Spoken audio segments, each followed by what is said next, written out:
Musika talde bat aipatuko nuke La Polla Records, ze La Polla Records izan da eskola antzeko bat, ez? Nik esango nuke institutoko galderak jarri izan balituzte La Pollaren kantetan, dena bikain aterako genuke, ez? Han La Pollak azaldu digu zer den imperialismoa, edo kontatu digu torturari buruz, edo mila konturi buruz, eta hori, batez ere, nera bezaroan, ez? Diska bat,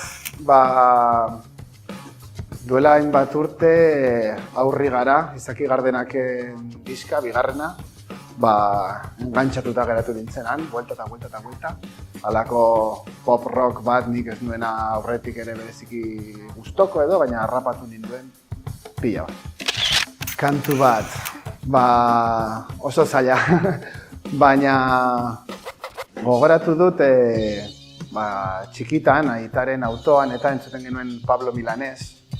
Eta Pablo Milanesek badu Burgeses izeneko abestia. Eta oso modu elegantea da ere, arrazakeria salatzeko, kolonialismoa.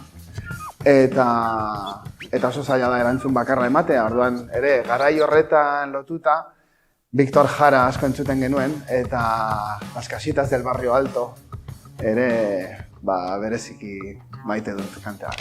Duela gutxi Nasker taldea entzuten, badute kanta bat esaten duena naizen honen zati bat betirako zor dizut, ezta?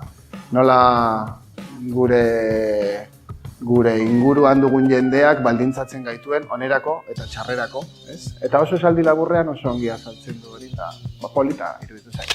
Aipatuko nuke Petxi. Petxik egin dezake rock ilun bat, hola kaineroa edo norentzako, edo helduentzako sehaska kanta, bere diskan daukan bezala.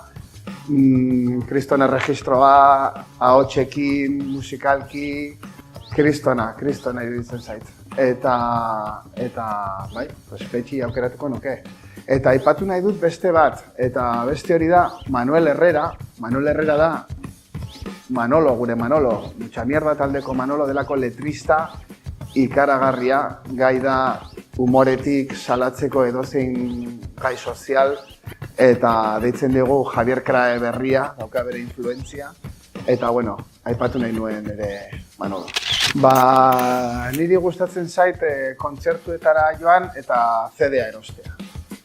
Eta CD-a entzun etxean, lasai, edo autoan, errepidean noanean, eta hori beti ez da posible, eta orduan streaming bidez ere asko entzuten dut. Etxera jotzea da, baina barenengo txosna gunea, iruditzen zait, kriston lekua, ze, etxean zaude, normalean ere soinu ona egoten da, eta aire zabalean nahiago dut jo leku itxietan baina. Hemen gauzak antzeko dira, nahiago dut leku zabal bat, aire zabalean dena, soinu bereziki ona daukan areto bat baino, ez? Niretzako ni ez naiz oso eskisitoa soinuarekin. Eta EHZ edo barenengo txosnak berak, edo txosnagune edozin leku zabal, nahiago dut asko gustatzen zait ikustea kontzertuak leku itxietan baino ere.